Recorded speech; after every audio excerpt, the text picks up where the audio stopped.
ተነሳላችሁ ደስ ይበላችሁ ከእግዚአብሔርም ጋር አስታረቃችሁ ሰብሮ መቃብሩን ተነሳልን።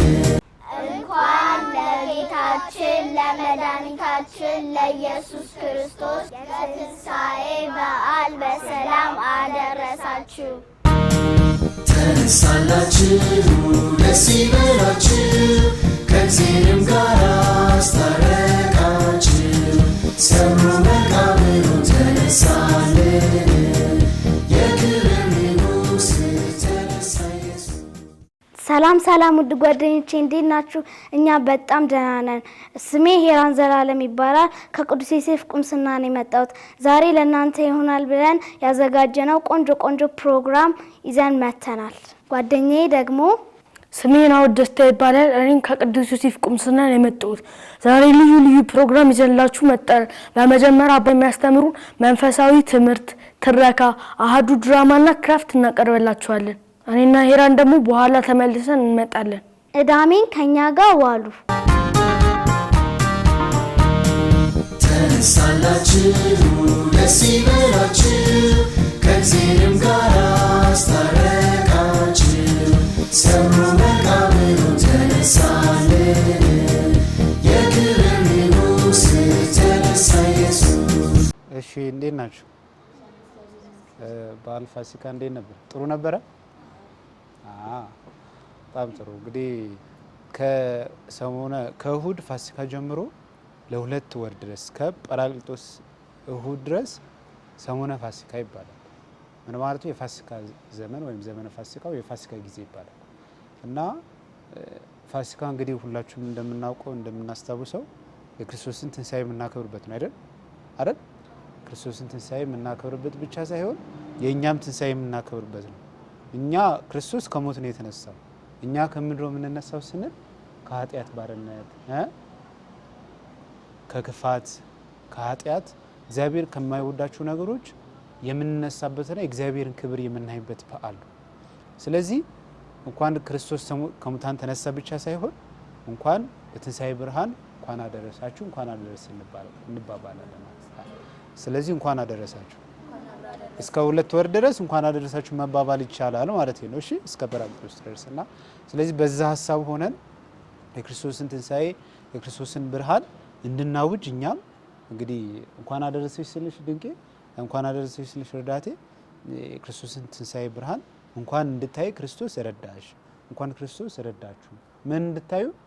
ብርሃንን የክርስቶስን መነሳትን እንድታዩና ከክርስቶስ ጋር ደግሞ እንድንነሳ እንድትነሳ እንኳን አበቃሽ ማለት ነው። ይህ ክብርና ይህ ትልቅ ጸጋ የምናገኘው በሚስጥረ ጥምቀት ነው። በሚስጥረ ጥምቀታችን የክርስቶስ ልጆች እንሆናለን፣ የእግዚአብሔር ልጆች እንሆናለን። ከእርሱ ጋርም ደግሞ ከሞት እንነሳለን። ስለዚህ በድጋሚ እንኳን አደረሳችሁ። ታዲያ ዛሬ ከዚህ ጋር ተያይዞ በሌላ ርዕስ መጥተናል። ርዕሱ ጌታችን ኢየሱስ ክርስቶስ ሐዋርያትን የጠራበት ሐዋርያትን የሾመበትን ሚስጥር እናስባለን። ለምንድን ነው የሾማቸው? ለምንድን ነው የጠራቸው? ዓላማቸው ምንድን ነበር የሚል ትንሽ ደቂቃ ወስደን እሱን እናስተነትናለን። አሁን ጸሎት እናደርጋለን። እንደሁሉ በስመ አብ ወወልድ ወመንፈስ ቅዱስ አሐዱ አምላክ አሜን። ጸጋ የሞላሽ ማርያም ሆይ ሰላም ላንቺ ይሁን፣ እግዚአብሔር ካንቺ ጋር ነው፣ ከሴቶች ሁሉ የተባረክሽ ነሽ፣ የሆድሽን ፍሬ ኢየሱስ የተባረከ። ቅድስት ማርያም የአምላክ እናት ለእኛ ለኃጢአተኞች አሁንም በሞታችን ለአብ ለወልድ ለመንፈስ ቅዱስ ምስጋና ይሁን። በስመ አብ ወወልድ ወመንፈስ ቅዱስ አሐዱ አምላክ አሜን። ኢየሱስ 12ቱ ሐዋርያት ጠራ። 12ቱ ሐዋርያት የጠራበት ምክንያት እንግዲህ አንድ ሰው አንድ ነገር ሲያደርግ አንድ ዓላማ ይኖረዋል አይደለ? ለምሳሌ ጠዋት ከእንቅልፋችሁ ስትነቁ ዓላማ ይኖራችኋል አይደል? ቤተክርስቲያን መግባት ካለባችሁ ቤተክርስቲያን ገብታችሁ ከዛ ከቤተክርስቲያን በኋላ ደብተራችሁን ማታ ነው የምታዘጋጁት። ጠዋት ቁርሳችሁን በልታችሁ ወደ ትምህርት ቤት አይደል? ሰው ዝም ብሎ ጠዋት ብድግ ብሎ አይነሳ። ምንም ማሰሩ ከሆነ አትነሱ አይደለ? ወይም ምግብ ምንም አይጠቅመን ከሆነ አንበላ ማለት ነው። ምግብ እንድንኖርበት እግዚአብሔር የሰጠን ስለሆነ እንበላለን። ስለዚህ የምናደርጋቸው ነገሮች ሁሉ ትርጉምና ዓላማ ይኖራቸዋል። ክርስቶስም እነዚህ 12ቱ ሐዋርያት ሲጠራቸው ሲሾማቸው አንድ ትልቅ ተልእኮ ይሰጣቸዋል። ይሄም የክርስቶስን ብርሃን የክርስቶስን የማዳን ስራ የክርስቶስን የፈውስ ምስጢር ክርስቶስ በምድር እያለ እንደምታስታውሱት ሲፈውስ ነበር፣ ሲያስተምር ነበር። የእግዚአብሔር አብ ፍቅር የእግዚአብሔር ለሰው ልጆች ያሰበውን ትልቁ ዓላማ ክርስቶስ ሲያስተምር ነበር። በአጠቃላይ የእግዚአብሔር ምስጢር ክርስቶስ በምድር እንደኛ ሰው ሆኖ የእግዚአብሔር ምስጢር ሲገልጥልን ነበር። ስለዚህ ሐዋርያትን ሲሾም ትልቁ ሐሳቡ ትልቁ ዓላማው ምንድን ነበረ? ክርስቶስ እያደረገ የነበረው ነገር፣ ክርስቶስ እያስተማረ የነበረው ነገር፣ ክርስቶስ እየፈወሰ የነበረው ነገር ሐዋርያቶች ደግሞ በምትኩ እንዲቀጥሉ ማለት ነው። ለምንድን ነው? ክርስቶስ ከሙታን ከተነሳ በኋላ በ40ኛው ቀን ወደ ሰማይ አድርጓል አይደል? ነው አይደለም? ስለዚህ በአባቱ ክብር ተቀምጧል። ልክ እንደኛ ልክ እኔና እንደናንተ እንዳለ ነው በስጋ በምድር የለም። በክብር በአባቱ ዙፋን አለ። ነገር ግን የማዳን ስራ የመፈወስ ስራ ክርስቶስ መቀጠል ነበረበት አይደል? ስለዚህ በሐዋርያት እጅ በሾማቸው በ12ቱ ሐዋርያት እጅ የክርስቶስ የማዳን ስራ፣ የክርስቶስ የማስተማር ስራ፣ የክርስቶስ የመፈወስ ስራ፣ የእግዚአብሔር ምስጢር መግለጥ ለሐዋርያቶች ስልጣን ሰጥቷቸው ሄደ ማለት ነው። ስለዚህ ሀሳቡ ምንድን ነበረ? ሐዋርያቶች በቃ ተመርጠናል ብለው ደስ እንዲላቸው ሳይሆን ክርስቶስ ያደርገው የነበረው ነገር እንዲያደርጉ በቃ ከጰራቅሊጦስ በኋላ በ50ኛው ቀን መንፈስ ቅዱስ ከተቀበሉ በኋላ ሐዋርያቶች በድፍረት የእግዚአብሔርን ቃል በአደባባይ እያስተማሩ ቀጠሉ። የታመሙትን በእግዚአብሔር ኃይል በጌታችን በኢየሱስ ክርስቶስ ኃይል ፈውሰዋል። ከማን በተቀበሉት ስልጣን? ከጌታችን ከኢየሱስ ክርስቶስ በተቀበሉት ስልጣን የእግዚአብሔር ምስጢር ገልጠዋል። የእግዚአብሔርን መንገድ አስተምረዋል። ሰዎች ከኃጢአት መንገዳቸው እንዲወጡ ሐዋርያቶች አስተምረዋል። ክርስቶስን በምድር በነበረበት ጊዜ ያደርግ የነበረው እንደማለት ነው። ኃጢአት ሲያደርጉ ይሄ ትክክል አይደለም ብሎ ክርስቶስ ይናገር ነበር አይደል? አሁን እነ ጴጥሮስም እነ ዮሐንስም ሌሎችም ሐዋርያት ሁሉ ወንጌላውያን ብትሉ ሁሉ የእግዚአብሔር ምስጢር ሲገልጡ ትክክል ያልሆነ ነገር አታድርጉ ሲሉ እንዲያደርጉ ደግሞ ሲያነሳሷቸው ነበር። ገብቷቸዋል? አዎ። እንደውም የዮሐንስን እንደው ወህኒ ቤት የገባበት እስር ቤት የገባበት ምስጢር የእግዚአብሔርን ቃል ስላስተማረ ነው። በነገራችን አንገቱ ተቀልቶ ነው የሞተው። ታውቃላችሁ አይደል? አንገቱ እንደዚህ ታርዶ ነው የሞተው። ለምን? የእግዚአብሔርን ቃል በመያዙ እውነቱን በመናገሩ ማለት ነው። እውነት ስለተናገረ የእግዚአብሔርን ሐሳብ ስለገለጠ ታሰረ። እንደውም ከዛም አልፎ በሞት ነው የተቀጣው። ስለዚህ ልክ እንደዛ ነው የእግዚአብሔር ምስጢር ሐዋርያቶች እንዲገልጡ፣ እንዲያስተምሩ፣ እንዲናገሩ ክርስቶስ ሾሟቸዋል። የጠራበት ምክንያት ለዛ ነው ማለት ነው። ግልጽ ነው። ይሄን ሐሳብ እንዳለ ሆኖ እኛ ተጠርተናል አልተጠራንም? አዎ። እንደውም እኮ አንድ መዝሙር ታውቁ ከሆነ የዛሬ ሐዋርያቶች እኛ ነን፣ የዛሬ ነቢያቶች እኛ ነን። ታውቁታላችሁ። ስለዚህ እኛም በዚህ በምድር ያለን ዛሬ ካህናት፣ ጳጳሳት በትክክል ሐዋርያትን የሚተኩ ናቸው። እኛ ደግሞ ከነሱ ጋር ተባብረን የክርስቶስን ስራ የምንሰራለን ማለት ነው። ገብቷችኋል? በሚስጥረ ጥምቀት፣ በሚስጥረ ሜሮን፣ በቅዱስ ቁርባን እኛ ይህ ስልጣን ተሰጥቶናል። ሂዱ ወንጌልን አስተምሩ፣ ሂዱ ክርስቶስን የማዳን ስራ ለሰዎች ግለጡ፣ ሂዱ ሰዎች ከተሳሳቱበት መንገድ መልሱ፣ ሂዱ እናንተም ትክክለኛ የሆነው ነገር አድርጉ፣ ተናገሩ፣ ስሩ ተብለናል። ሐዋርያትን ብቻ አይደለም የሾመው፣ እኛም በሚስጥረ ጥምቀት ተሹመናል ማለት ነው። ገብቷችኋል? ያ ሹመት ደግሞ ያ ስልጣን ደግሞ እንዴት ነው የምንኖረው ደግሞ ብለን ስናመጣ ምናልባት ልክ እንደዚህ መጽሐፍ ቅዱስ ይዛችሁ መንገድ ላይ አደባባይ ላይ ሄዳችሁ ላሰብኩ ትችላላችሁ። ነገር ግን በትንሹ በጓደኞቻችሁ መካከል፣ በትምህርት ቤት፣ በቤት ባላችሁ ሰው አጠገባችሁ ካለው ሰው ጋር በፍቅርና በትህትና በመኖር በመታዘዝ በመኖር እግዚአብሔር የሚወደውን ስራ በመስራት ምን እናደርጋለን? ክርስቶስ ለሐዋርያት የሰጠውን ኃላፊነት እኛም ዛሬ የተሰጠን ኃላፊነት እንወጣለን እንደማለት ነው። በመንፈሳዊ ሕይወታችሁ በመበርታት በቤተ ክርስቲያን በማገልገል በመዝሙር በተለያዩ አገልግሎቶች ራሳችሁን በዛ ውስጥ በማሳደግና በመኖር ቤትም ሄዳችሁ ከቤተሰብ ጋር ከምትኖሯቸው ጓደኞቻችሁ ጋር ሁሉ እግዚአብሔር የሚወደውን ነገር ስትናገሩ፣ የተጣላ ስታስታርቁ፣ የታመመ ስትጎበኙና ስትጠይቁ፣ ለታላላቅ ለታናናሽ ስትታዘዙ ይህ የምናደርጋለን ማለት ነው። የክርስቶስን ስራ በምድር እናስቀጥላለን ማለት ነው። የዛሬ ሐሳብ ገብቷችኋል? ሐዋርያት ተጠርተዋል። ሐዋርያት ወንጌልን እንዲሰብኩ እንዲያስተምሩ የክርስቶስን የመፈወስ ስራ እንዲያደርጉ ተጠርተዋል። እኛም ደግሞ በሐዋርያት አማካኝነት እኛም ተጠርተን ይህንን ስራ እንድናደርግ ተጠርተናል ማለት ነው። ገብቷችኋል? ማን ነው የጠራችሁ? ክርስቶስ። ምን እንድናደርግ? የክርስቶስን የመፈወስ ስራ፣ የክርስቶስን የወንጌል ትምህርት እንድናስተምር፣ የእግዚአብሔር ምስጢር እኛም ገብቶን ለሰዎች እንድንገልጥ። ምን ማለት ነው? በጓደኛ መካከል፣ በቤተሰብ መካከል የክርስቶስን ሐሳብ መናገር። የተጣላን ስታሳርቁ ወንጌል ሰብካችኋል ማለት ነው። ስትታዘዙ ወንጌል ሰብካችኋል ማለት ነው። ግልጽ ነው።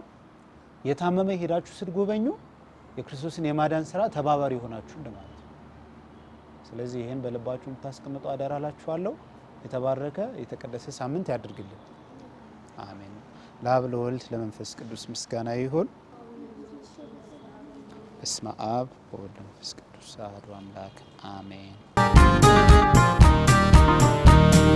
ተነሳላችሁ ደስ ይበላችሁ ከእግዚአብሔርም ጋር አስታረቃችሁ ሰብሮ መቃብሩን ተነሳልን የክብር ንጉሥ ተነሳ ኢየሱስ አምላኬ የሕይወቴ መሪ መካሪዬ በዘመኔ ሁሉ ረዳት አባቴ ሾሜሃለው ዛሬም በኔነቴ ንገስብኝ ጌታ አቅሙ ነኝ ጉልበቴ አምላኬ አምላኬ የሕይወቴ መሪ መካሪዬ በዘመኔ ሁሉ ረዳት አባቴ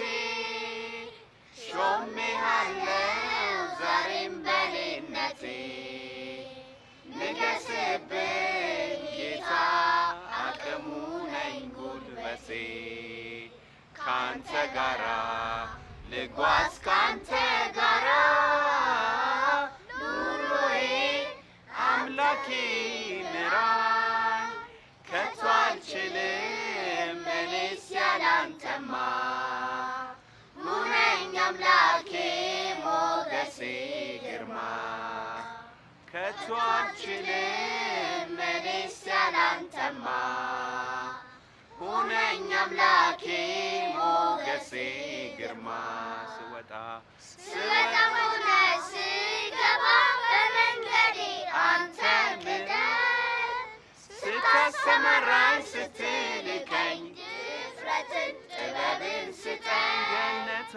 ገነታይ በኔነቴ ጌታ መሪነት ታዘዝልሃለሁኝ በደስታ ገነታይ በኔነቴ ጌታ መሪነት ታዘዝልሃለሁኝ በደስታ ትልቁ የሕይወቴ ደስታ ሳገለግል ነው የማገኘው እርካታ ትልቁ የሕይወቴ ደስታ ሳገለግል ነው የማገኘው እርካታ ከአንደበቴ ቃል በኑሮዬ አንተን ልመስክር መኖሪያዬ እንደ ሐሳብ ምራኝ እንደ ፍቃድ በጸጋ ሙላኝ ላንተው መርጠ እንደ ሐሳብ ምራኝ እንደ ፍቃድ በጸጋ ሙላኝ አንተው መርጠ አምላኬ የሕይወቴ መሪ መካሪዬ በዘመኔ ሁሉ ረዳት አባቴ ሾሜሃለው ዛሬም በኔነቴ ንገስብኝ ጌታ አቅሙ ነኝ ጉልበቴ ተነሳላችሁ ደስ ይበላችሁ ከእግዚአብሔርም ጋር አስታረቃችሁ ሰብሮ መቃብሩን ተነሳልን የክብር ንጉሥ ተነሳ ኢየሱስ። እንኳን ለጌታችን ለመድኃኒታችን ለኢየሱስ ክርስቶስ የትንሣኤ በዓል በሰላም አደረሳችሁ። ሰላም ልጆች እንዴት ናችሁ? ዛሬ የምናዘጋጀው የክራፍት ላይ እኔ ተስፋዬ ወንድሙ አለው ከኪዳነ ምሕረት ቁምስና የመጣው ከዛ ከኔ ጋር የሚሰሩ ደግሞ ሁለት ልጆች ከቅዱስ ዮሴፍ ቁምስና የመጡ አሉ። እነሱ ራሳቸውን ስማቸውን ያስተዋውቃሉ። ስሜ ላሜክ ምረታዊ ይባላል። የመጣሁት ከቅዱስ ዮሴፍ ቁምስና ነው። ስሜ ናትናኤል ደስታ ይባላል። የመጣሁት ከቅዱስ ዮሴፍ ቁምስና ነው። ስለዚህ ልጆች ዛሬ የምንሰራው ያው ቀድመን እንዳሳወቅ ነው ምኞታችንን እንደገለጽ ነው ትንሣኤን በዓል አስመልክቶ ለምንወዳቸው ሰዎች ለቤተሰቦቻችን ለጓደኞቻችን የምንሰጠውን የፖስት ካርድ ስጦታ ነው የምንሰራው። እዚህ ይህንን ፖስት ካርድ ለመስራት የሚያስፈልገን ይህን ይመስላል። ፖስት ካርዱ ከለር እንደፈለጋችሁ መጠቀም ትችላላችሁ። ስራስ ከዛ ሌላ መያዣ ሌላ ስራስም ሊሆን ይችላል። ከዛ እቺ አይነት ወረቀት ካለ ደግሞ ክብ ሳህንም መሆን ይችላል። መቀስ፣ ማርከር እና ከተገኘ እንደ አይነት የሚለጠፉ ልብ ቅርጽና የኮከብ ቅርጽ ካለ መልካም፣ ከሌለ ደግሞ መሳልም ይቻላል። እዚህ አሁን ይህንን ስራ ለመስራት የምንጠቀመው የኤ4 ሳይዝ ወረቀት ይኖራል ወፈር ያለ። እዚህ ለሁለት እንዲከታተፈ በኋላ እኛ ክብ ለመስራት ይሄኛውን ወረቀት እንጠቀምና እናንተ ደግሞ ባላችሁ የቤት ውስጥ በምታገኙት እቃ መጠቀም ትችላላችሁ። እዚህ መሃሏን እኛ ምልክት ስላደረግን እናንተ መሃሏን አግኝታችሁ ክብ ትሰራላችሁ።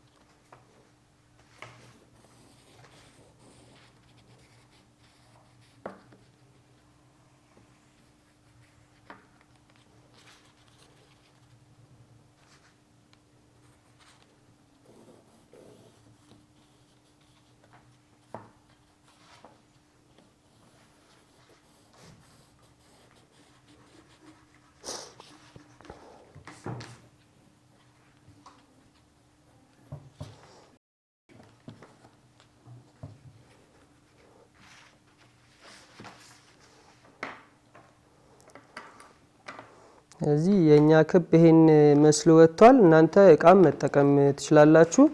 እዛ አሁን ይሄንኛውን የሰራነውን ክብ በመቀስ እንዲለይተን ከላይ ያለውን ብቻ ክብ ብቻ ያወጣንለትን ከመሃል እንዲጀምረን ቀስ ወደ ክቡ ጋር ስንደርስ እናቆማለን።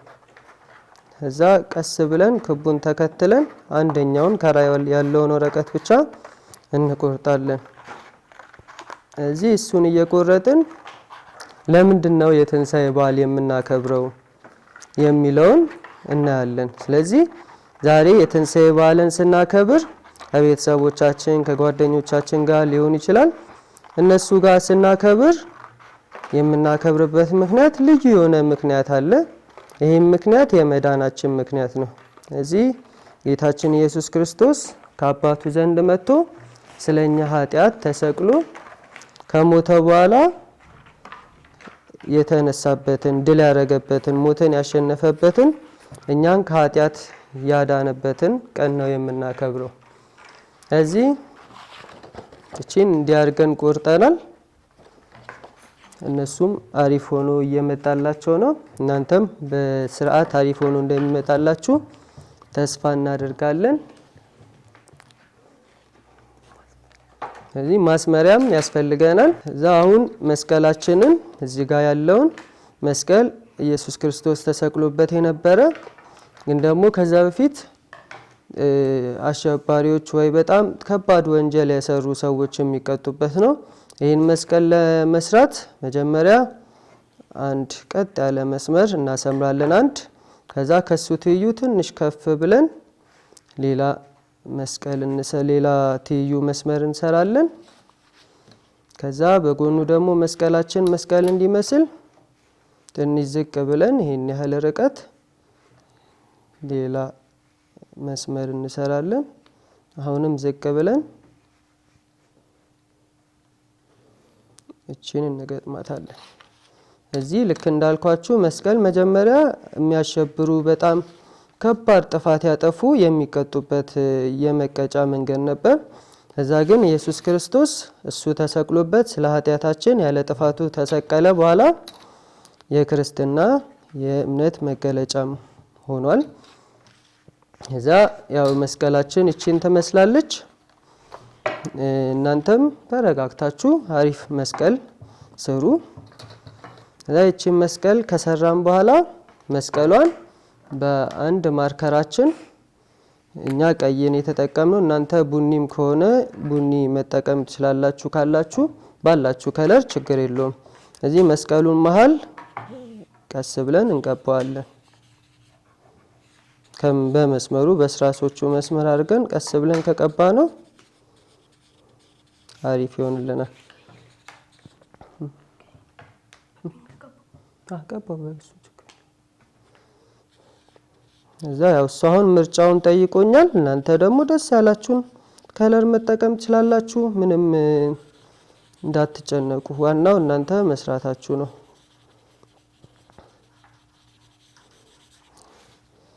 አሁን ኢየሱስ ክርስቶስ የከፈለው ዋጋ ይሄ ነው። ለዛ ነው ኢየሱስ ክርስቶስ መነሳትን አስመልክተን ሁል ጊዜ በልባችን ኢየሱስ እንዲነሳ እናከብረዋለን። ይሄን በዓል ስናከብር ያው እኛ ቀስ ብለን እንዲሰርተነዋል።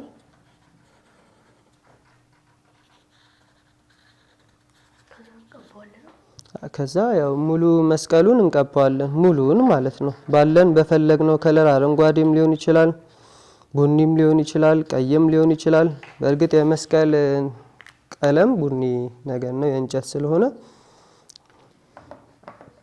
ይሄንን እንዲህ ከሰራን በኋላ ከስር ደግሞ አረንጓዴ ከለር ካለን አረንጓዴ ከለር ተጠቅመን እቺ ከታች የምናያትን ቅጠሏን እንዲህ ካሰመርን በኋላ ቀጣይ ችግር የለውም ማስመሪያ መጠቀም እንችላለን። እንዲህ እንደ ሳር ነገር እንሰራለን። እሱ ጋር እናሰምርና እሺ ሰማያዊ መጠቀም ይቻላል። የተለየ ከለር አረንጓዴ ቢሆን ተመራጭ ነው፣ ግን ይቻላል ተጠቀም። እዛ እንዲሁ እንደ ሳር እንዲመስልልን መሬት እንዲመስልልን እንቀባለን ዝም ብለን። በኋላ ይሄንን እንዲህ ከሰራን በኋላ ደግሞ አበባዎች ለማድረግ አሁን በሌላ ካሁን ከቀባ ነው በሌላ ከለር እንዲያምጥተን ነገር ሰርተን መቀባት። እዛ ሌላም አበባ በዚህ በኩል በተመሳሳይ ከለር አድርገን እንዲንቀባለን። እዛ አንድ ከለርም ተጠቅመን ሰማያዊ ከለር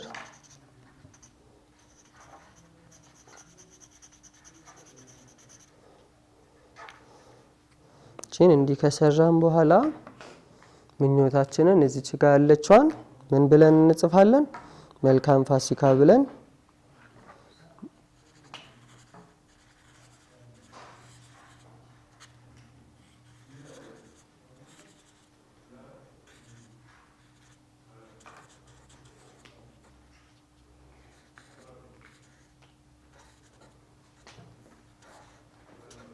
ይህንን መልካም ፋሲካ ብለን እንዲህ ከጻፍን በኋላ አሁን እዚች ጋር እንደምታዩቸው 3 ልብ ቅርጾች አሉ።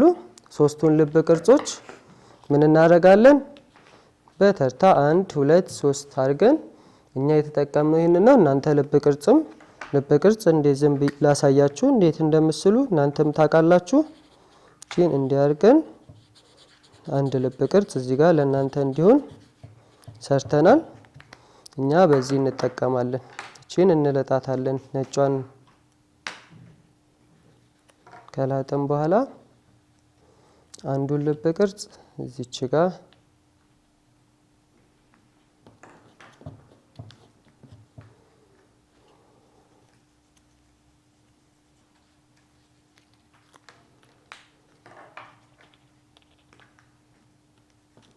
አንዱን እዚች ጋር ካረግን በኋላ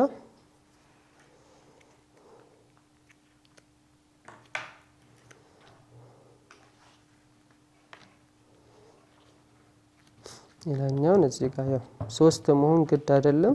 እናንተ ደስ ያላችሁን እዚህም ሌላም ቦታ ማድረግ ትችላላችሁ፣ እናንተ ደስ እንዳላችሁ። እዚህ አሁን በመናሳያችሁ ነገር ላይ እኛ በመናሳያችሁ መንገድ ብቻ መሆን ግድ አይደለም። ያው እናንተ ደስ ያላችሁ ከለር መጠቀም ትችላላችሁ፣ ደስ ያላችሁን ሌላም ነገር መጠቀም ትችላላችሁ። ከዛ አሁን የሰራናትን ክብ እንዲያርገን እንሰራለን። ለበኋላ ስለሚያገለግለን በክቡ ልክ አድርገን ሌላ ክብ እንሰራለን።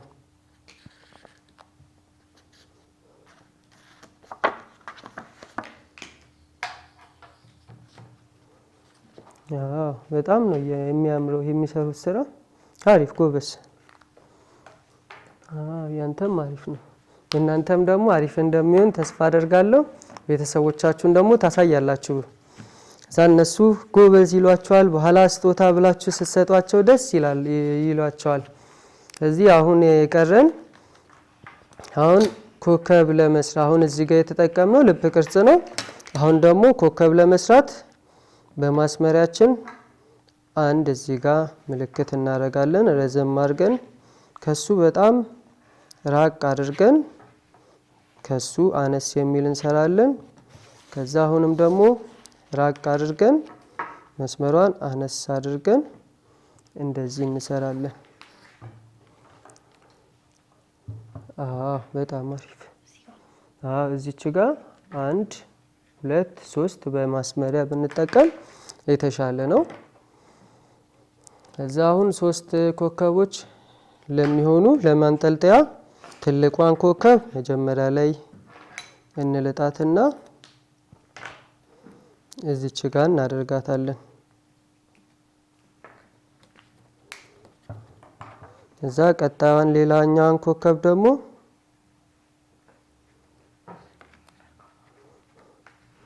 እዚች ጋር እናደርጋታለን።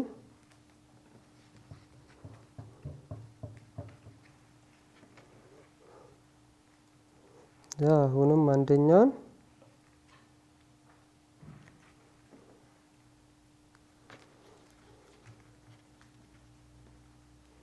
እዚች ጋር እናደርጋታለን።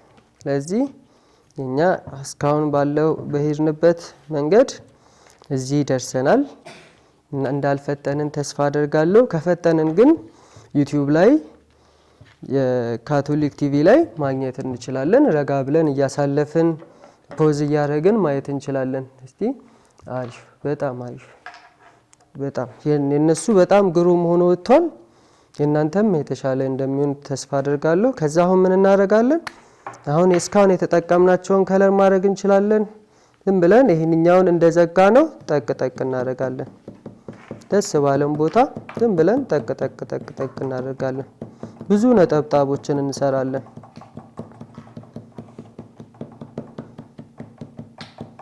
ምንም አትጨነቁ። ዝም ብላችሁ ብቻ መደብደብ ነው። እንትኑ ይዛችሁ ጠቅ ጠቅ ጠቅ ጠቅ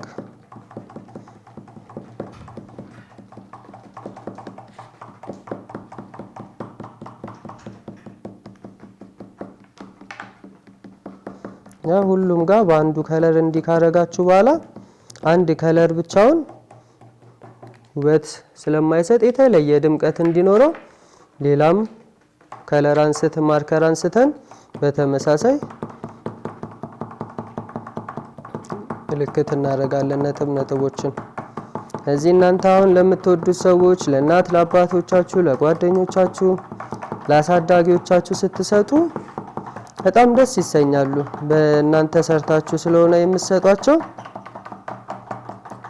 እዚህ እነን የገና የፋሲካ ስጦታ ለቤተሰቦቻችሁ አሳምራችሁ ትሰጣላችሁ።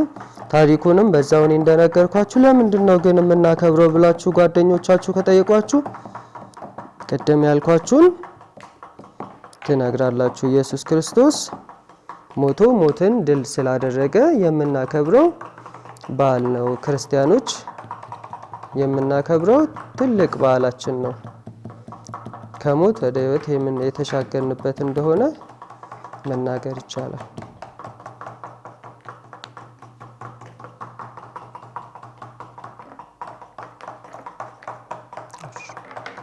ያው እኔ ሁለት ከለር ተጠቅም ያለው ለአሁኑ እናንተ ደስ ያላችሁን ብዙ መጠቀም ትችላላችሁ። እንዲህ ሆኖ ወጥቷል። እኔ በኋላ እናንተም አሪፍ ይሆናል። እቺን እንዲህ ከወጣችልን በኋላ አሁን ያለውን እንዲህ ከፍተን እዚህ ጋር ለምንወዳቸው ውድ ብለን እንጽፋለን። ያው በስራስም በስክሪፕቶ ማድረግ እንችላለን። ውድ ብለን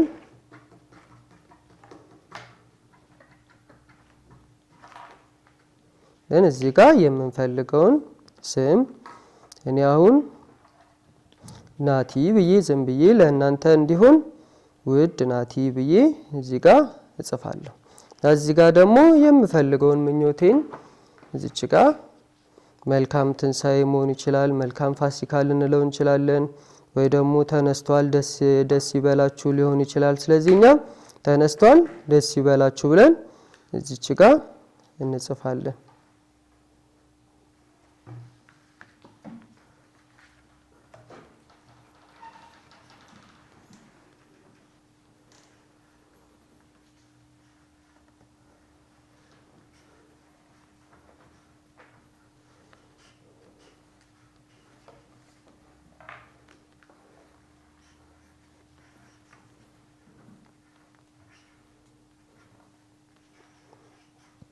ያው እናንተም ደግማችሁም ከፈለጋችሁ በማርከር ማድመቅ ትችላላችሁ።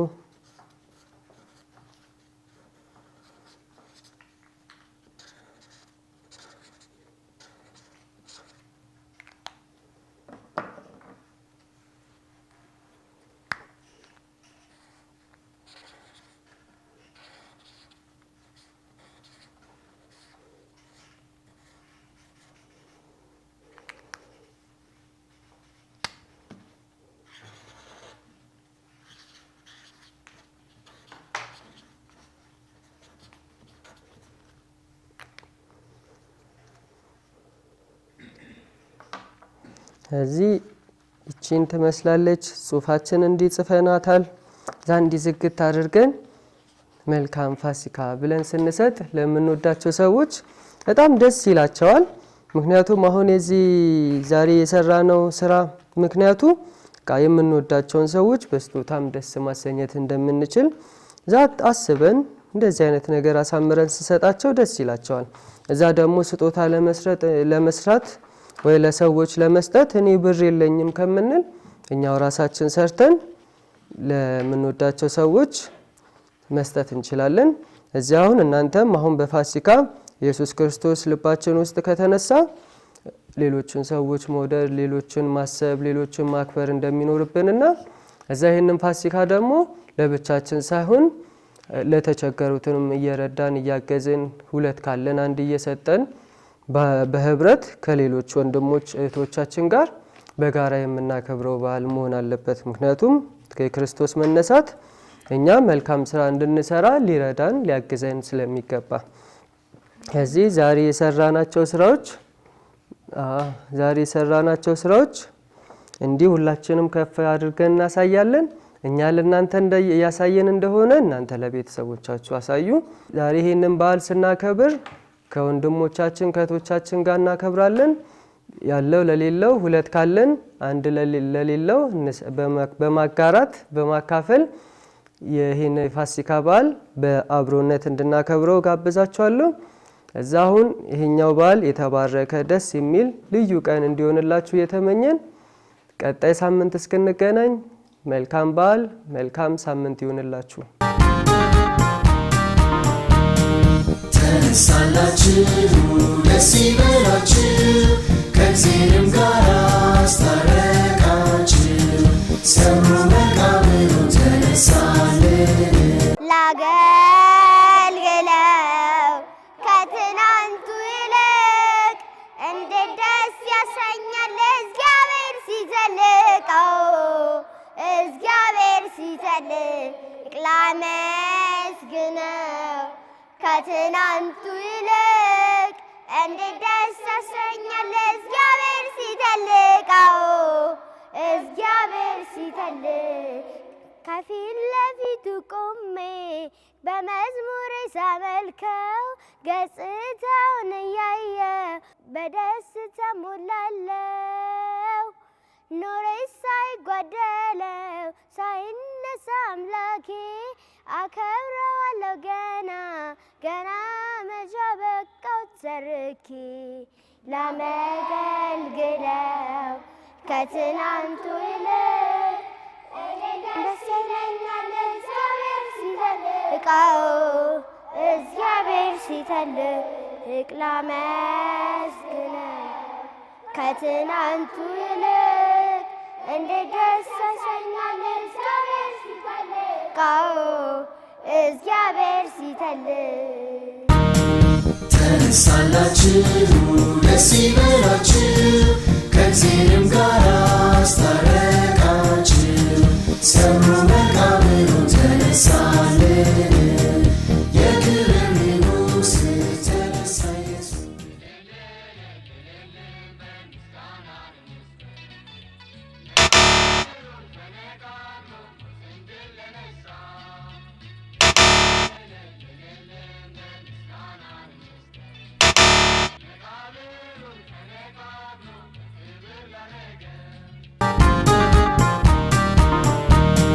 ተነሳላችሁ ደስ ይበላችሁ ከእግዚአብሔርም ጋር አስታረቃችሁ።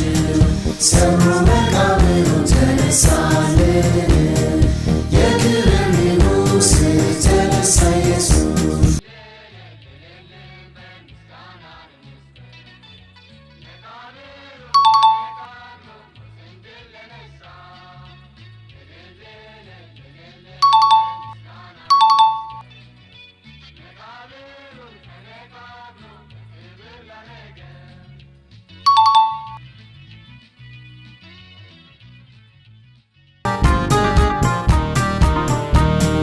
ተነሳላችሁ ደስ ይበላችሁ ከእግዚአብሔርም ጋር አስታረቃችሁ።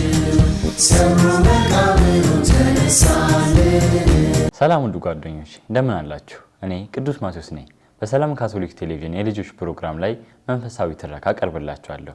ዛሬ አንድ በጣም ደስ የሚልና አስተማሪ የሆነ ታሪክ ይዤላችሁ መጥቻለሁ። የፋጢማ እረኞች ታሪክ።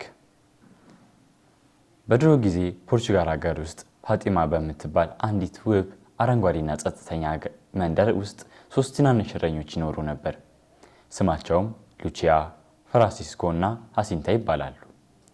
ሉቺያ ያጎታቸው ልጅ ስትሆን ፍራንሲስኮ እና ሀሲንታ ደግሞ ወንድምና እህት ነበሩ። እነዚህ ልጆች በጣም ተወዳጅ፣ ታዛዥ እና አፍቃሪና ቀና ልብ ያላቸው ነበሩ። በየቀኑ ጠዋት ተነስተው የቤተሰቦቻቸውን በጎች ወደ ሰፊው መስክ እየነዱ ያሰማራሉ። በዚያም በሳሩ ላይ ይጫወታሉ፣ ይዘምራሉ፣ እንዲሁም አብረው ይጸልዩ ነበር። ሕይወታቸው በጣም ቀላልና ደስታ የሞላበት ነበር። በ1917 ዓ.ም ልጆቹ እንደተለመደው በጎቻቸውን እያሰማሩ ሳለ አንድ አስገራሚ ነገር ተፈጠረ። ድንገት ከፀሐይ የበለጠ የሚያበራ ዓይንን የሚማርክ ብሩህ ዓይን አዩ። ቀና ብለው ሲመለከቱ በአንዲት ትንሽ የዋርካ ዛፍ ላይ ነጭ ልብስ የለበሰች እመቤት ቆማ አዩ። ይህች እመቤታችን ቅድስት ድንግል ማርያም ነበረች። እጇ ላይ የሚያምር የጸሎት መቁጠሪያ ይዛ ነበር። ልጆቹ መጀመሪያ ላይ ትንሽ ቢደነግጡም እመቤቷ ግን በጣፋጭና በአፍቃሪ ድምፅ አትፍሩ፣ እኔ ከሰማይ ነው የመጣሁት፣ ምንም አልጎዳችሁም አለቻቸው። ከዚያም በዓለም ላይ ያሉ ጦርነት እንዲያበቃና ሰዎች በሰላም እንዲኖሩ በየቀኑ በርትተው መጸለይ እንዳለባቸው አስጠነቀቀቻቸው። በተጨማሪም ለ6 ወራት ያህል በየወሩ በ13ኛው ቀን ወደዚያ ቦታ እየመጡ እንዲያገኛት አዘዘቻቸው። ልጆቹ ይህን አስደሳችና ድንቅ ዜና ለቤተሰቦቻቸውና ለሰዎች ሲናገሩ ብዙ ሰዎች አላመኗቸውም። እንዲያውም ይህ ውሸት ነው በማለት ያፌዙባቸው፣ ያስፈራራቸውና ያስጨንቋቸው ነበር። ሆኖም ሉቺያ፣ ፍራንሲስኮ እና ሀሲንታ በጣም ደፋሮች ስለነበሩ ያዩትን እውነት ከመናገር ወደ ኋላ አላሉ። የቱንም ያህል መጥፎ ነገር ቢደርስባቸውም ጸሎታቸውን አላቋረጡም። ለእመቤታችንም የገቡትንም ቃል አላጠፉ። በመጨረሻም በጥቅምት ወር ላይ እመቤቷ ቃል በገባችው መሰረት ትልቅ ተአምር ተፈጠረ። ከ70,000 በላይ የሚሆኑ ሰዎች በተሰበሰቡበት ቦታ ዝናብ እየዘነበ ሳለ ሰማዩ ተገለጠ። ፀሐይዋ በአስገራሚ ሁኔታ በሰማይ ላይ እንደ መንኮራኩር ስትሽከረከር እንዲሁም የተለያዩ ውብ ቀለማትን በሰዎች ላይ ስታንጸባርቅ ሁሉም ሰው በዓይኑ አየ። ያኔ ሁሉም ሰው የልጆቹን እውነት አምኖ ተቀበለ። ልጆች ከዚህ ታሪክ የምንማራቸው ትምህርቶች ምን ምንድን ናቸው? የጸሎት ኃይል ትልቅ ነው። እመቤታችን ልጆቹን የጠየቀቻቸው ለሰላም እንዲጸልዩ ነው። እናንተም ልጆች ብትሆኑም በምታደርጉት ንጹህ ጸሎት በቤተሰቦቻችሁም ሆነ በዓለም ላይ ትልቅ ለውጥ ማምጣት ትችላላችሁ። በእውነት መጽናትና ደፋር መሆን። ሰዎች ባያምናችሁምና ባያስፈራራችሁም ሶስቱ ልጆች ያዩትን እውነት አቋማቸውን አልቀየሩም። እኛም በሕይወታችን ሁል ጊዜ እውነት መናገርና ለምናምነው ትክክለኛ ነገር ደፋር መሆን አለብን። እግዚአብሔር ትሑትና ንጹህ ልብ ይወዳል። እግዚአብሔር ይህንን ታላቅ መልእክቱን ለማስተላለፍ የመረጠው ታዋቂ ሰዎችን አይደለም፣ በጎች የሚጠብቁ ትናንሽ ታዛዥና ትሑት ልጆችን ነው። ጥሩ ታዛዥና ቅን ልብ ካለን እግዚአብሔር ይወደናል። ለሌሎች ማሰብና መጸለይ። ልጆች የጸለዩት ለራሳቸው ብቻ ሳይሆን ለዓለም ሰላም ነበር። እኛም ለጓደኞቻችን፣ ለቤተሰቦቻችን፣ በችግር ላይ ላሉ ሰዎች ሁልጊዜ ማሰብ አለብን። ልጆች ስላዳመጣችሁኝ በጣም አመሰግናለሁ። ከታሪኩ ትልቅ ትምህርት እንደተማራችሁ ተስፋ አደርጋለሁ። በቀጣይ ሳምንት በሌላ መንፈሳዊ ትረካ እስከምንገናኝ መልካም ሳምንት። ተነሳላችሁ፣ ደስ ይበላችሁ፣ ከእግዚአብሔርም ጋር አስታረቃችሁ። ሰብሮ መቃብሩን ተነሳልን፣ የክብር ንጉሥ ተነሳ ኢየሱስ። ተመልሰን መተናል። ባያችሁት ነገር ትምህርት እንደተማራችሁ ተስፋ እናደርጋለን። ባያችሁት ነገር በትምህርት ቤት፣ በቤት እና በአካባቢያችን እንደምትተገብሩ ተስፋ እናደርጋለን። ቀጣይ ሳምንት እስከምንገናኝ ድረስ እንወዳችኋለን። ቻው ቻው።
My Time with Jesus. Fatima Special. Francisco and Consoling Jesus.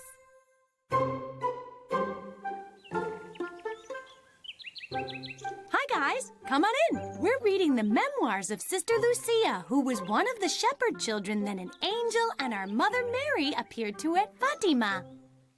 Were these shepherd children, Lucia, Francisco, and Jacinta, very brave and holy? Yes, they were. Well, that's very difficult for me. I'm not very brave or holy. That's why they're an example for us.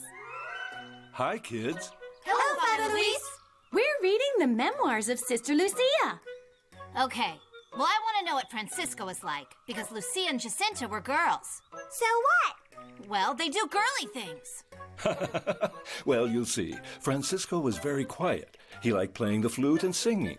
You mean nothing bothered him? That nothing mattered to him? Well, he usually gave way in arguments, and nothing worried him.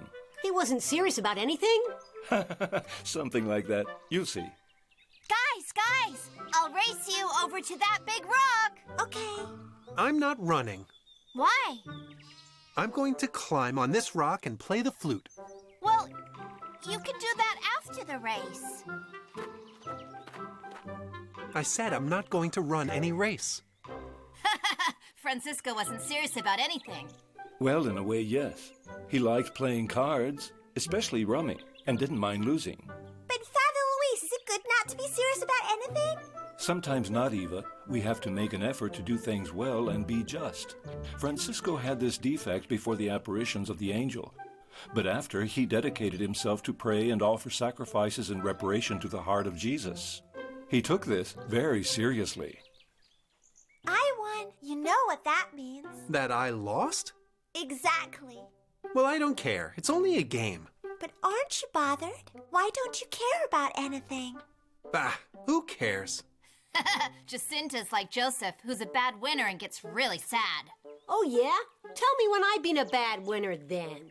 The other day, when you beat me at chess. And that's checkmate. You lost. Yeah. And I won. I won, and you lost. Yeah, okay. You're a bad winner. Yes, and you know why I'm a bad winner? Why? Because I won, and you lost. Well, Joseph, we should know how to be good winners and losers. When we win, we shouldn't mock our opponent. Exactly. And when we lose, we shouldn't get sad because it's only a game. That's what Francisco teaches us, to be a good winner and loser. This is how Sister Lucia describes it in her memoirs. Francisco didn't seem like Jacinta's brother. He was much calmer and quieter. He didn't mind losing. In fact, he nearly always lost. I've won now. No way. I've won. Don't you know how to play? I said I've won. You haven't. I tell you I've won. You think you've won? That's okay. It doesn't bother me. Francisco teaches us how to be good winners and losers. Okay, Enrique, sorry I laughed at you. That's okay. I forgive you. And I shouldn't have gotten so sad about losing, because chess is only a game. Great, children. That's the spirit of Francisco, who teaches us to not be too attached to and too possessive of the things of the world. Just like Enrique, who never lends me his toys. That's not true. Right then, tell me when I haven't lent you something. The other day when I asked you to lend me your water gun. Enrique, can I borrow your water gun? I'm going to the swimming pool this afternoon. Are you kidding? I can't lend it to you because it's new and you'll break it. You're possessive. And you're It's true, but I didn't lend it to you because you would have broken it. That's not true. You see, kids, Francisco teaches us to lend our things without getting angry. He wasn't concerned about material things. One day, Francisco came to my house with a handkerchief painting of Our Lady of Nazareth, which he had bought from that very beach. He showed it to me with great joy. Look what a pretty handkerchief. I got it from the beach. Let's see. It's beautiful. While it was being passed from hand to hand, after a while the handkerchief disappeared. We searched but couldn't find it. A while later I discovered it in the pocket of another child. Hey you! Give the handkerchief back to Francisco. Why did you take it from him? This handkerchief is mine. Oh yeah? Then why is it the same as Francisco's? I was also given one just like Francisco's. I don't believe you. Give it back to him now. No, it's mine. Forget it. What do I care about the handkerchief? It doesn't matter to you, but it's so pretty. It's just a handkerchief. Let him keep it. But what's going on with you? Why aren't you serious about anything? I don't understand. And that's how Francisco gave up his handkerchief. He was detached from material things. Okay. Joseph, you can borrow my water gun. Really? Yeah, really. But if you break it... Don't worry, I'll take care of it like it was mine. But Father Luis, some things are really important, but it seems like Francisco wasn't serious about anything. Yes, as I told you, Francisco had this defect of being too indolent. Wait a minute. What does indolent mean? It means that he wasn't serious about anything. But you see, following the apparitions of the angel and Our Lady, Francisco changed radically and became very focused on making reparation to the Sacred Heart of Jesus. And he did so with all his strength. Wow, what a huge change! Father Luis? Yes, Eva. And did the shepherd children pray? The book says they did. Yes, at first they prayed the rosary in their own way. In their own way? How was that? Well, as they were in a hurry to go and play, instead of praying the whole Hail Mary, they just said Hail Mary. And instead of saying the entire Our Father, they just said Our Father. That way they'd finish in 2 minutes. Well, yes. Hail Mary, Hail Mary, Hail Mary. Our Father, Amen. Amen. Amen. In the name of the Father, and of the Son, and of the Holy Spirit. Amen. Amen. Amen. In that way, they prayed the rosary in 3 minutes and could go and play. We recite the rosary every Saturday as a family, but we say all the words. Of course, that's the right way to do it. But you see, Francisco changed a lot after the apparition of the angel. Did he start becoming serious? That's right. He knew he had to comfort Jesus and pray a lot for sinners. Was that his mission? Exactly, and he took it very seriously. In fact, after the first apparition of the Virgin, the shepherd children decided to pray the rosary properly. Dear Lady, I will recite all the rosaries you want. After that, Francisco would walk away from Lucia and Jacinta to pray the rosary. And he did this a lot. Wow, his life really did change. Did he become more responsible and pray much more? Well, yes, it occurs to me that you could suggest reciting the rosary at home every day. Great idea. Yes, I'll tell my parents. Me too. Me too. Francisco often went off on his own to pray. He prayed alone? Yes, he loved to pray alone. Francisco, where are you? He must be catching a snake with a stick. I could just see him. Francisco! Look, Lucia, he's there on that rock. Francisco, what are you doing? Are you reciting the rosary? Yes, Well, come and play, and later we'll all pray together. I'll pray again later as well. Don't you remember that Our Lady said we had to pray many rosaries? He certainly took the thing about praying to comfort Jesus seriously. And for sinners. Exactly. Yes, Francisco prayed a lot. That was his mission. Another day, looking for him on the mountain, they found him sitting on a rock. Francisco, what are you doing sitting on that rock? Come on down, we're gonna play buttons. No, I'm not playing. Why?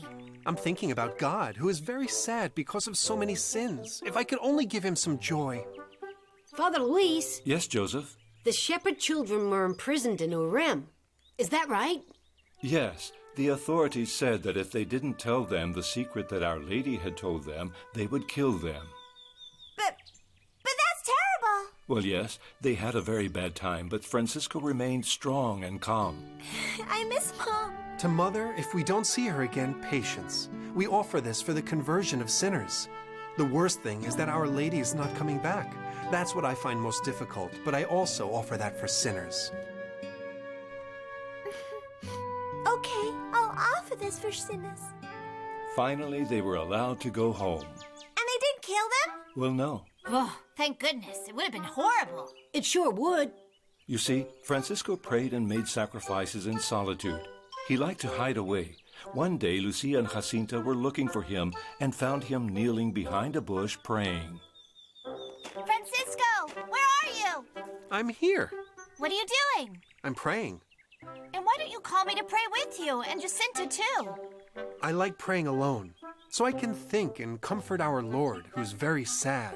So, what do you like more, comforting our Lord or converting sinners so that no more souls go to hell? I much prefer comforting our Lord. Didn't you notice in the last month how Our Lady got so sad when she told us not to offend the Lord our God anymore, because he was already very offended? Yes, I remember. I want to comfort our Lord and then convert sinners so that they will never offend him again. Many times when we went to school, as we walked through Fatima, Francisco would stop to pray in the church close to the hidden Jesus, as he would say. Now you're going to school. I'm staying here in the church with the hidden Jesus. It's not worth learning to read because very soon I'm going to heaven. Come and ask for me on your way back. And there he would stay for hours. The Blessed Sacrament was then at the entrance of the church on the left. He would squeeze himself between the baptismal font and the altar, and that's where I'd find him on the way home.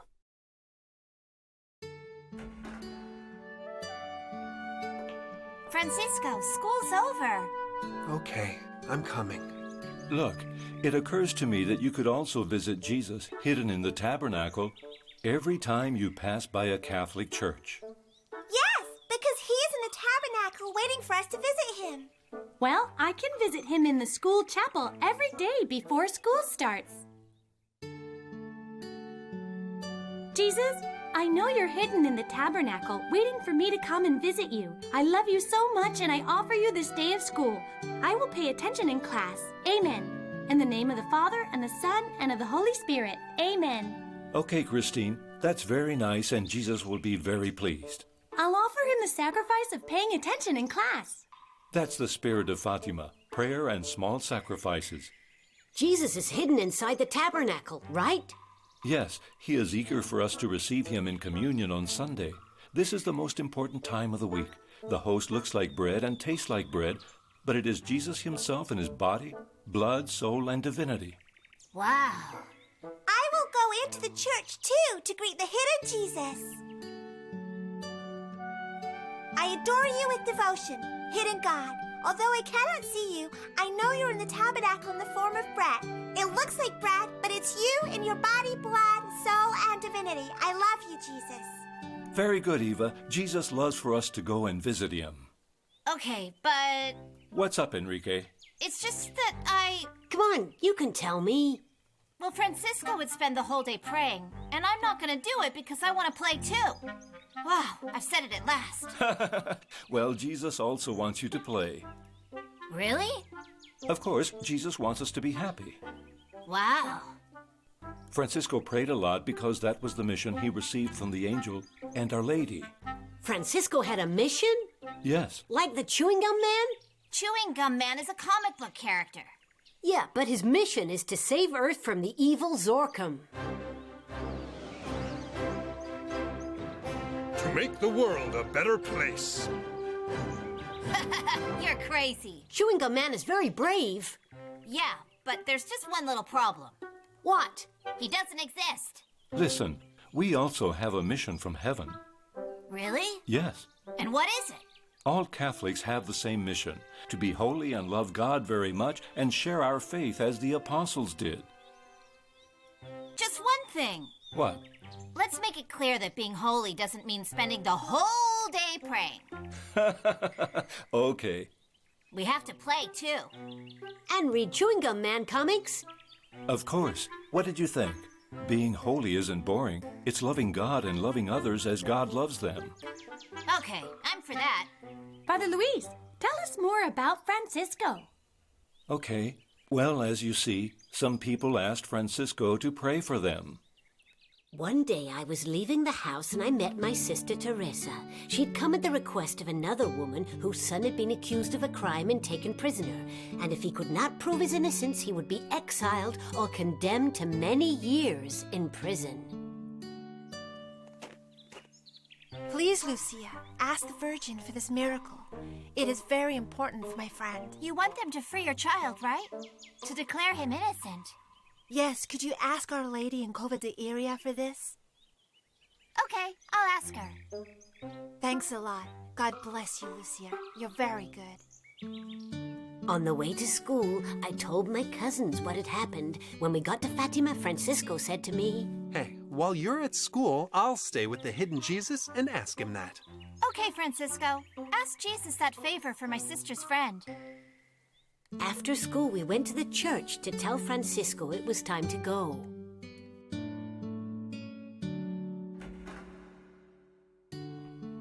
Have you asked that favor of the Lord? Yes, I have. Tell your sister Teresa that in a few days' time, he will return home. And did God perform the miracle?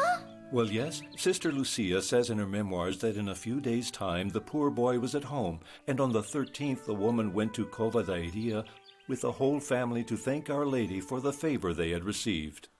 Wow! That's amazing! Francisco got a miracle from God! Well, yes, you see, Enrique, prayer is a powerful weapon for getting favors from God. That's why it's very important to pray for our family, our friends, and people who are distant from God. Francisco understood the power of prayer very well. I do that when I've just received communion.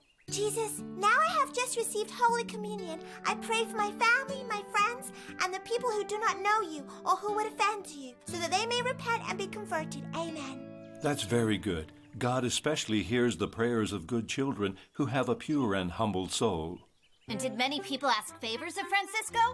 Yes, you see, one day a woman and her son knelt before him. My husband is very sick, and what's more, they have called him to go to war. My son and I are very concerned. Could you ask the Virgin for him to be cured and not go to war, please? Do you want to pray the rosary with me? Yes. So they began to pray.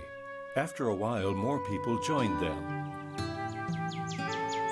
Then they went to Covadonga praying the rosary, and the woman promised to return to thank Our Lady for the favors they asked if she granted them. And did God perform the miracle? Well, yes, the woman returned several times with her son and her husband, who was cured. Wow, that's amazing.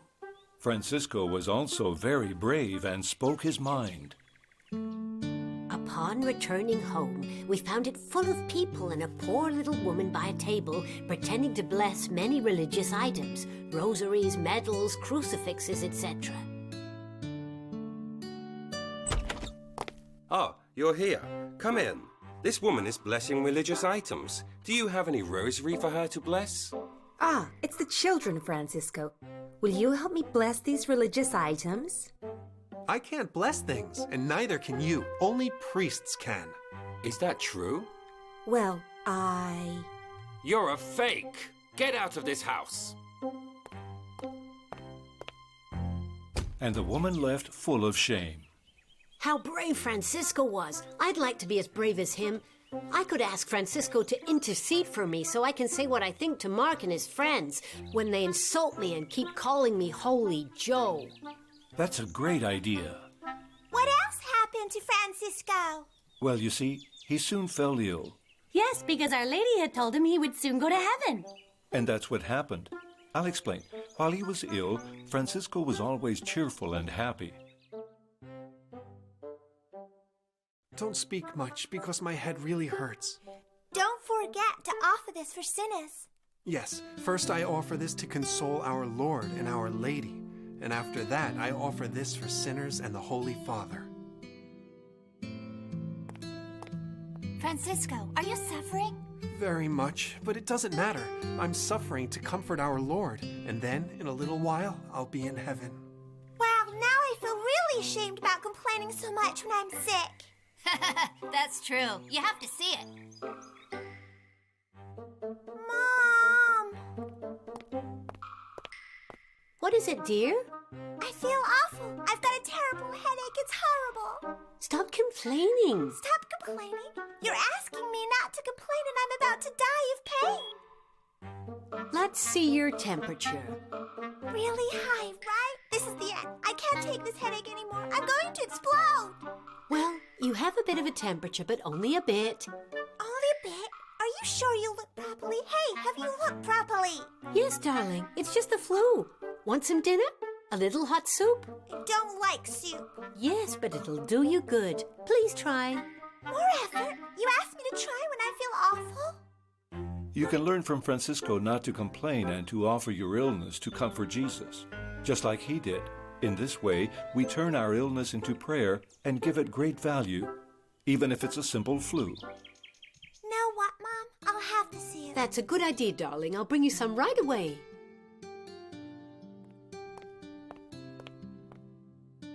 Jesus, I offer you this flu and my headache for the many sins which offend you. Very good, Eva. That's the spirit of Fatima.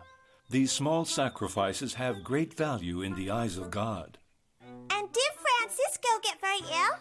Yes, and people still went to see him to ask for his intercession before Our Lady. You'll see. One day, Francisco was visited by a woman called Mariana, distressed because her husband had thrown one of their sons out of the house. She was asking for the reconciliation between the father and the son. Francisco, my husband has thrown my son out of the house. They've had a disagreement. Neither of them apologized? Well, my son asked for forgiveness, but, What happened? my husband didn't forgive him. I beg you to ask Our Lady this favor for my son to ask for forgiveness again and for my husband to forgive him. Don't worry, I'll be in heaven soon, and when I arrive, I'll ask this favor of Our Lady. I don't remember how long it took for him to go to heaven, but what I do remember is that on the afternoon of the day Francisco died, the son asked his father for forgiveness again and did everything his father told him, and that peace returned to that house. That's amazing. Does God really listen especially to children? Yes, good children with a pure and humble soul in the eyes of God. Yeah, and Francisco is a good child. Yes, Francisco is an example for all children. In fact, the people who went to talk to Francisco and Jacinta often seemed to feel something supernatural.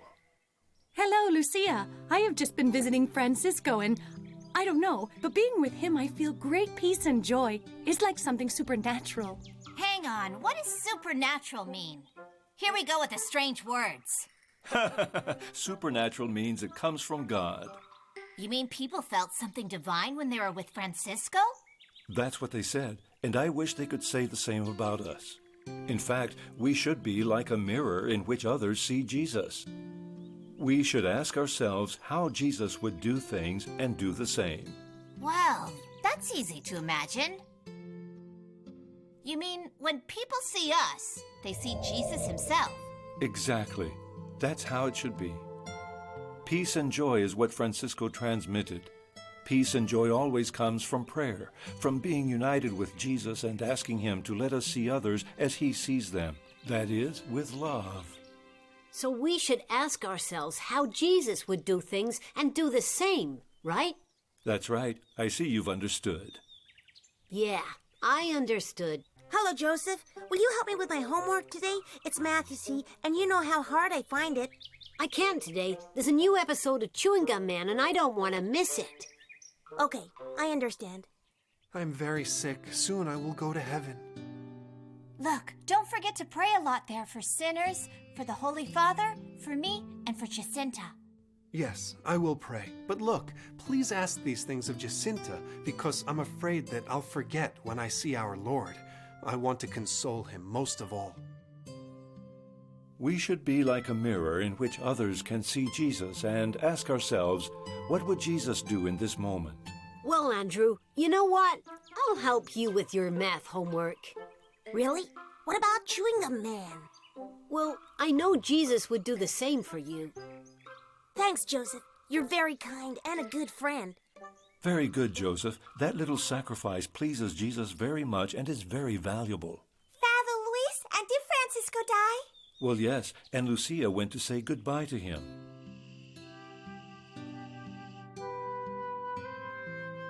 Francisco, goodbye. If you go to heaven tonight, don't forget me. You hear me? I won't forget. No, do not worry. Do you want anything else? No. Come on, Lucia. Leave him now, or you'll both end up crying. Well, goodbye, Francisco. See you in heaven. Bye. See you in heaven. And heaven was on its way. He flew there the following day into the arms of the Heavenly Mother. And so Francisco died. It makes me sad, but at the same time I'm not worried because he went to heaven like Our Lady had promised. That's right. Well, kids, the program is about to end. Who can tell me what we've learned? Me! Okay, Enrique, you start. We've learned to pray to Jesus hidden in the tabernacle. Yes, because Jesus is often alone in the tabernacle and he loves us to go and visit him. Exactly. And also, we can ask him to make us like a mirror in which others see him. And ask ourselves, how would Jesus do this? And do the same thing ourselves. Very good. I see that you've learned a lot from Francisco. Yes, and above all, we've learned to pray to the hidden Jesus. I'm going to go to my school chapel every morning before school starts to visit Jesus in the tabernacle. That's great, and Jesus will be really pleased. Okay, friends, it's time to say goodbye. See you in the next program. Bye-bye.